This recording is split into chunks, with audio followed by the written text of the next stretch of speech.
Qual o futuro da Umbanda? Este é o tema do vídeo de hoje. Eu fui batizado na Umbanda com 7 anos de idade, na Cachoeira de Itacuruçá, no Rio de Janeiro. Lá se vão 60 anos. Eu tenho um amor profundo pela Umbanda, devo a minha saúde, meu equilíbrio a esta egrégora da divina luz. Mas qual o futuro da Umbanda? Eu vou dividir com vocês algumas reflexões, fruto de todos esses anos, vou apontar alguns tópicos para a nossa reflexão, vou agradar a uns, desagradar a alguns tantos, mas não é esta a minha motivação, nem agradar nem desagradar. A minha motivação é dividir com vocês uma reflexão. Para onde caminha a Umbanda? Acompanha um comentário fixado desse vídeo, o link que você é redirecionado para o curso Umbanda Pé no Chão, estão todas as aulas disponíveis, você sai maratonando, tira dúvidas comigo nos comentários, um curso informativo de Umbanda para melhorar a sua prática de terreiro. Peço tão somente a você, inscreva-se no canal, ative as notificações, nos acompanhe aí. Temos uma playlist de outros videocursos. Em breve, o videocurso Incorporação na Umbanda, baseado no livro Transe Ritual. Para começar o nosso diálogo, eu faço um recorte de 2003 para cá. 20 e poucos anos. Em 2003, edição número 7 da Revista Espiritual de Umbanda. Está ali Norberto Peixoto e Ramatiz na capa.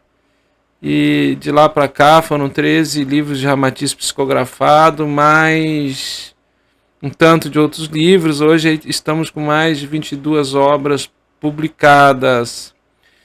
De 2003 para cá, o que aconteceu? Qual a reflexão? O que eu observo ao longo do tempo que está diferente a Umbanda? O que eu presenciei? Passei por uma pandemia com casa aberta, dirigindo uma casa há mais de 18 anos, que é o grupo de Umbanda Triângulo da Fraternidade, participando ativamente das engiras, desenvolvimento mediúnico.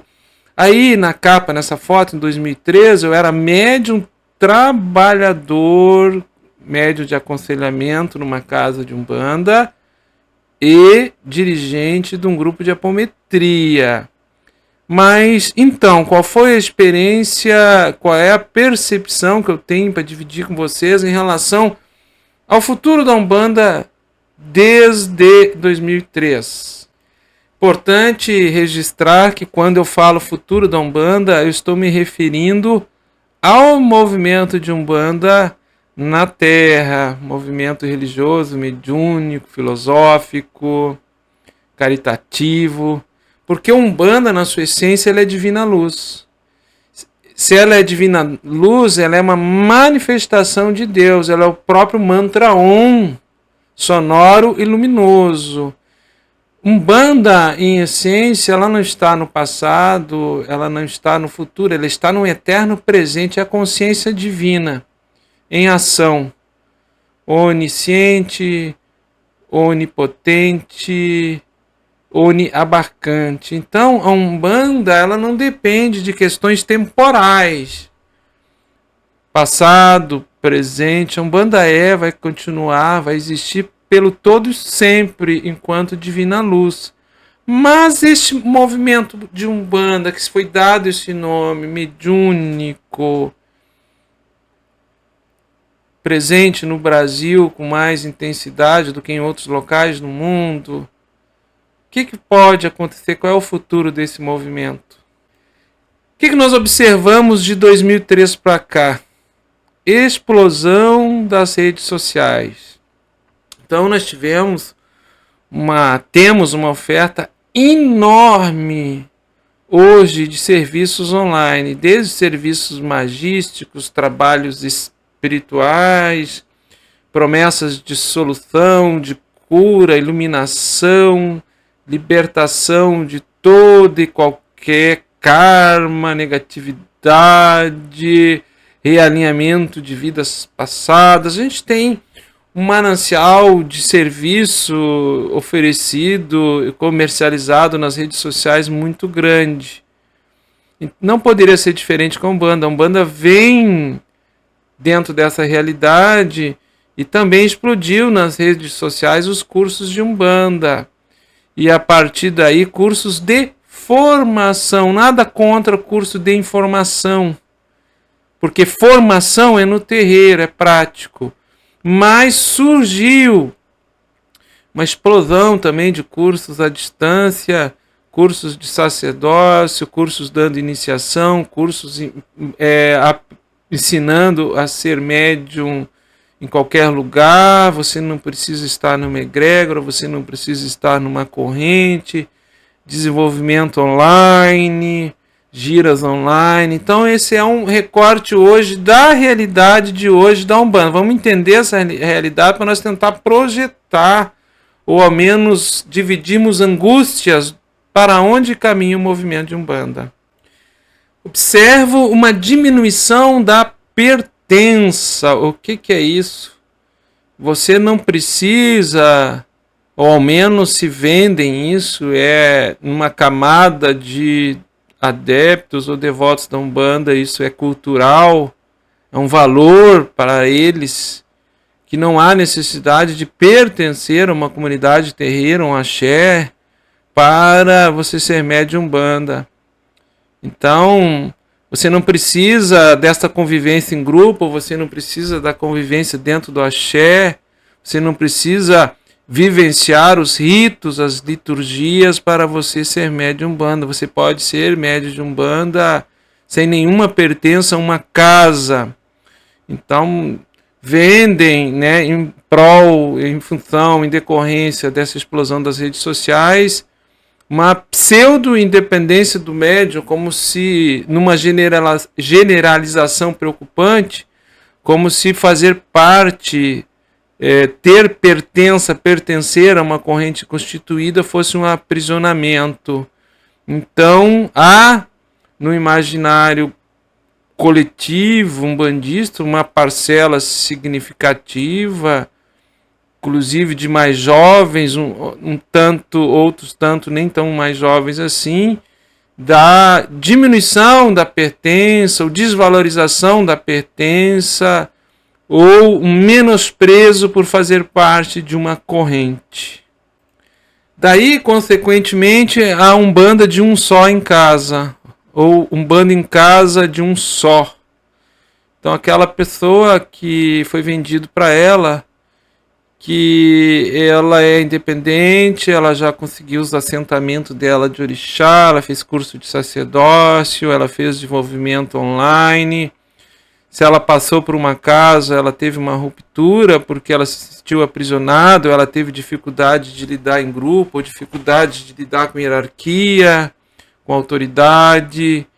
Então, movimentos de essa Umbanda de um só.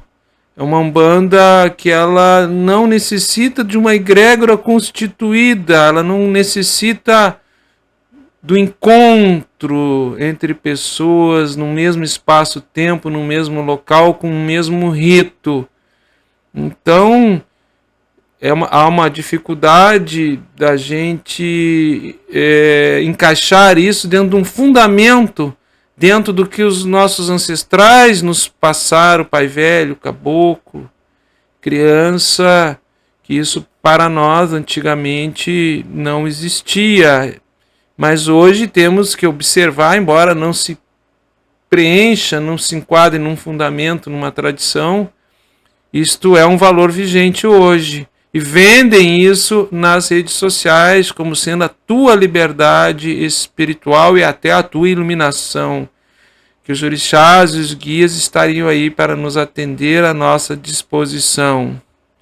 Logo, o individualismo é o padrão. Aquela Umbanda, aquela cultura umbandista, aquela visão de um mundo, de coletivo, de trabalharmos juntos para a humanidade, para o outro, para fazermos a caridade, ela é desconstruída e você não precisa trabalhar junto com ninguém. Você pode trabalhar sozinho, individualmente, e ajudar quem você quiser, seja familiar, seja em que local for. Isso é preocupante, é atemorizante, é estranho.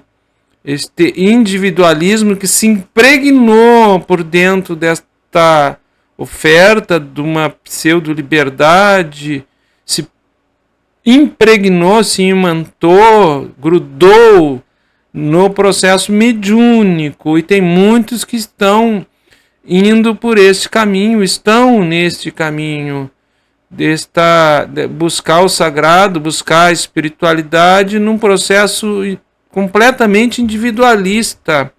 Eu digo que isso é como eu querer a luz do sol só para mim, ou querer o brilho da lua só para mim, ou querer a água dos oceanos só para mim. Deus, na sua criação, tudo que Deus criou está para o coletivo.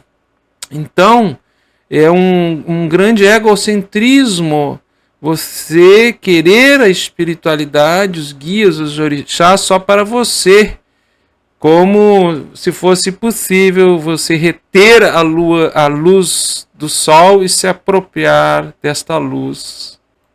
Tivemos o fechamento de muitos terreiros antigos de raiz por desencarne dos seus fundadores que não conseguiram formar um sucessor. Durante a pandemia, muitos terreiros antigos fecharam. Eu digo terreiros antigos, terreiros com mais de 10, 14 anos abertos.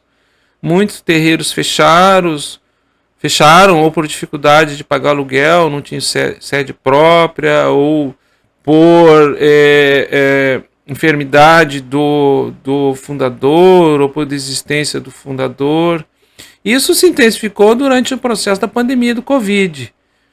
Além de outros motivos, perseguição religiosa, intolerância, notadamente um polo que foi muito ativo na década de 70 e 60 da Umbanda, até os meados dos anos 80, que foi Rio de Janeiro, diminuiu o número de umbandistas, principalmente nas comunidades periféricas, né, favelas, bairros mais pobres, por uma ação dos traficantes que se convertem a uma religião neo-evangélica, neopentecostal, e demonizam a Umbanda e as religiões afro-brasileiras. Então nós tivemos uma diminuição de casas tradicionais mais identificadas com os valores éticos estruturantes e fundamentais da Umbanda.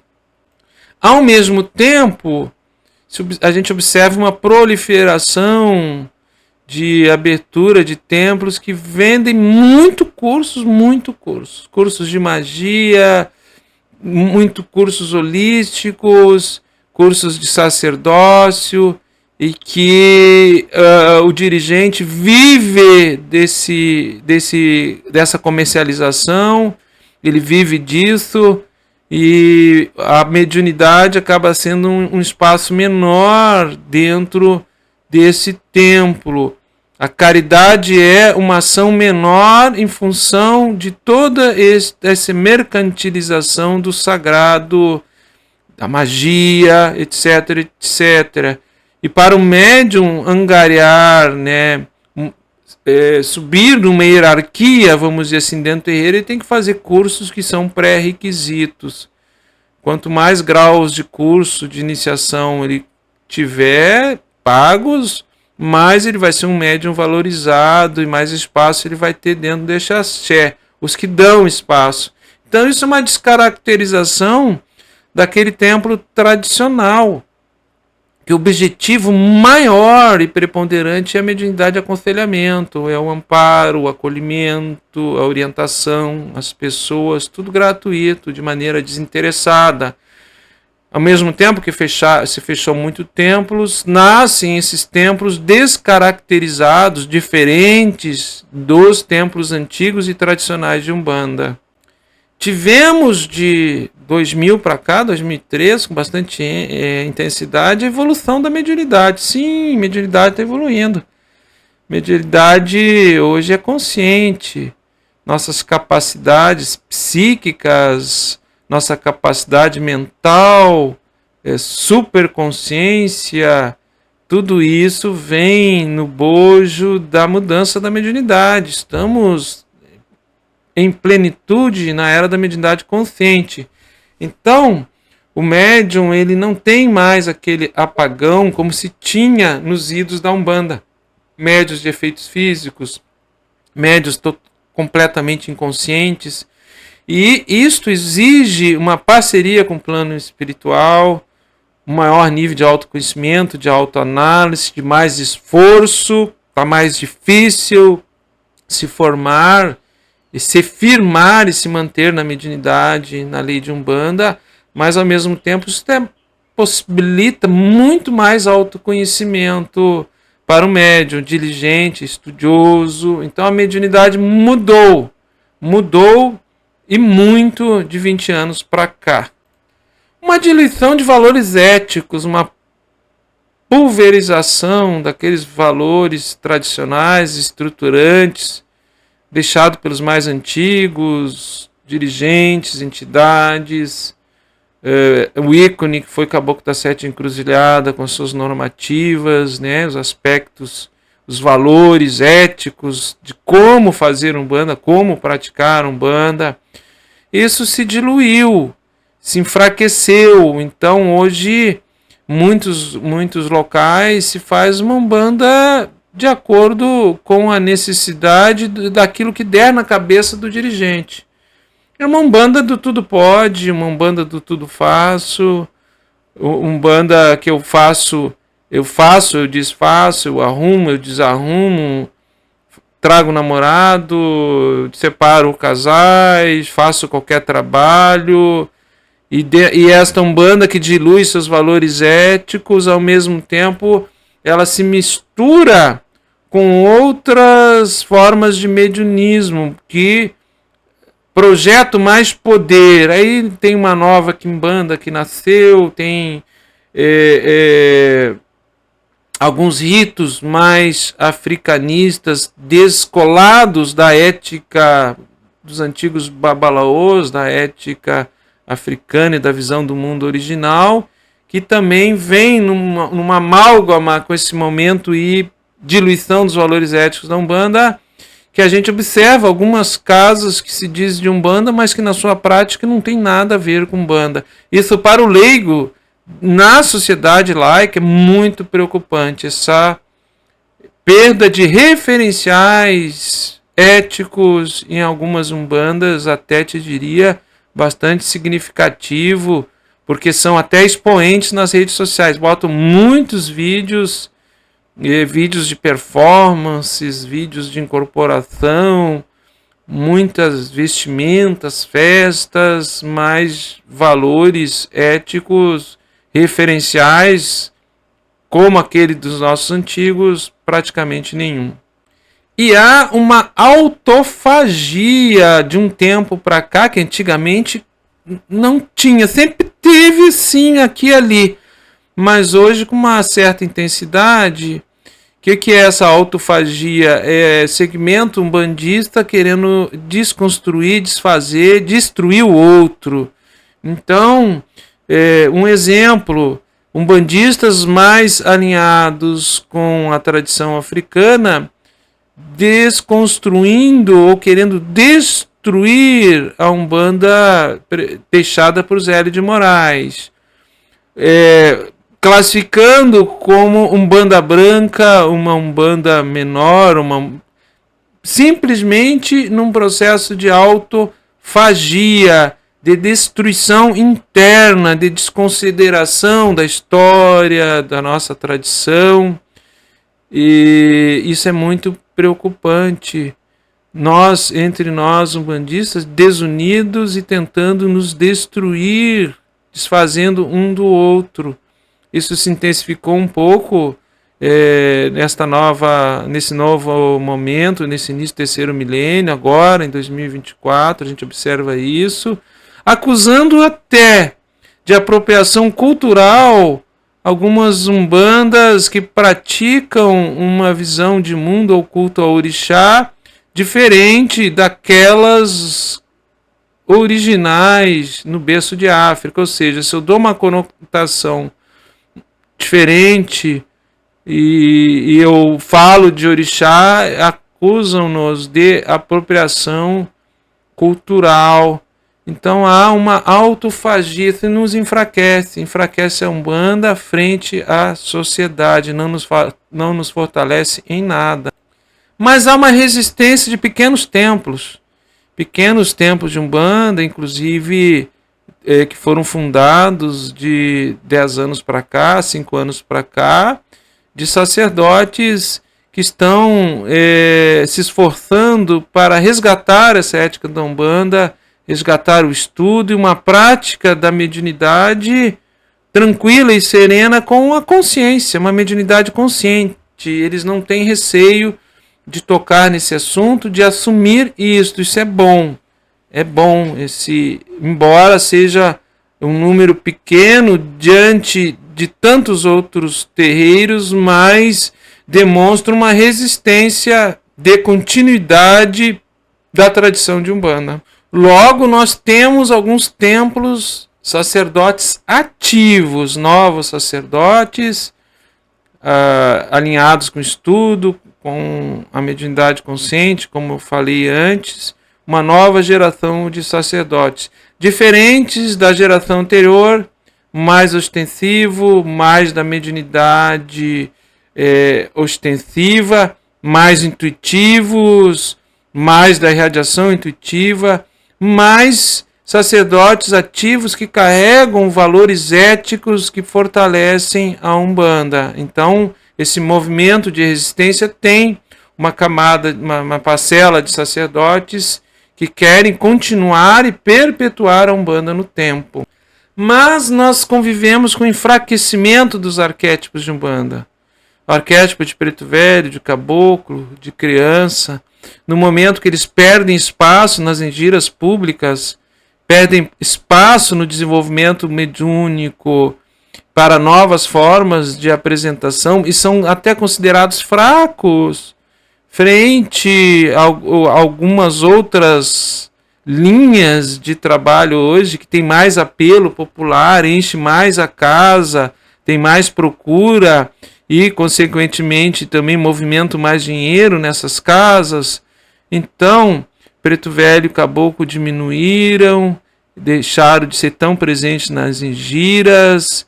E talvez isso não seja um acaso, porque todo o arquétipo ele vai se ressignificando no tempo. E aqui fica um ponto de inflexão, um ponto de interrogação. Até quando o arquétipo de preto velho, como nós o conhecemos, de caboclo e até de criança, vão permanecer os mesmos se tudo na natureza, tudo está em transformação? E como seria a prática de Umbanda, num movimento de Umbanda, sem esses arquétipos? Um preto velho reconfigurado, um caboclo reconfigurado.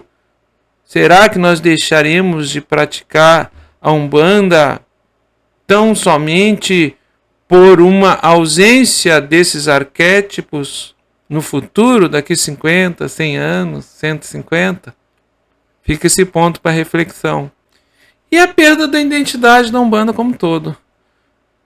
No momento que ela se dilui, no momento que seus templos mudam, se alteram, sua forma de fazer Umbanda, que seus arquétipos estruturais também não estão tão presentes, e diante de tudo isso que eu falei,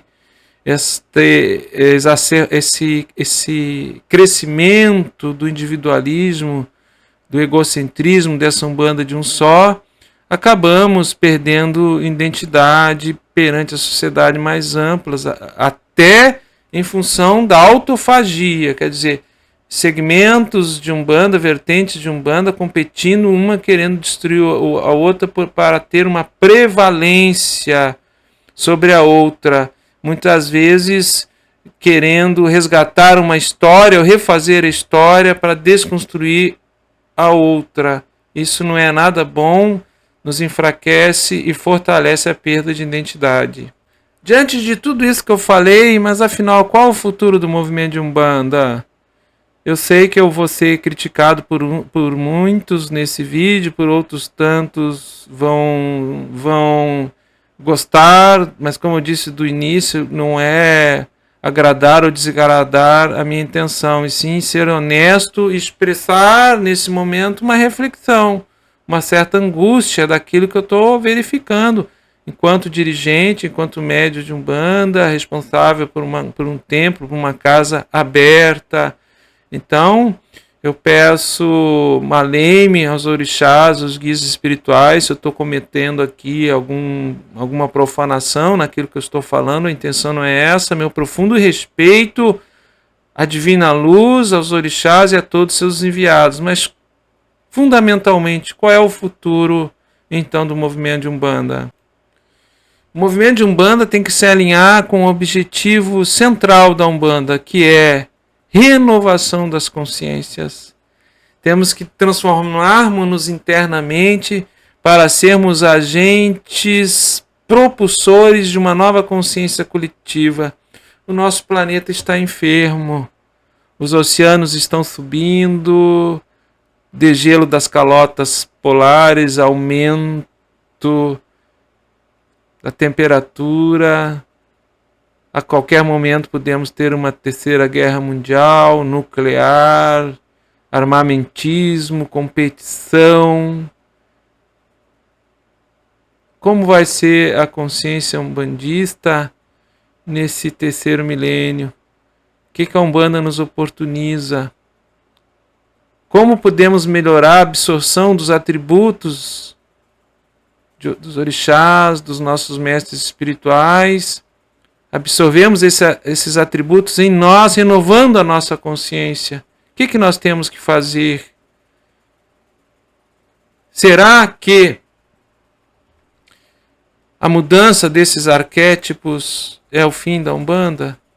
Será que daqui 80, 100, 150 anos, se nós não tivermos mais preto velho como nós conhecemos agora, ou caboclo como nós conhecemos agora, o movimento de Umbanda, como ele será?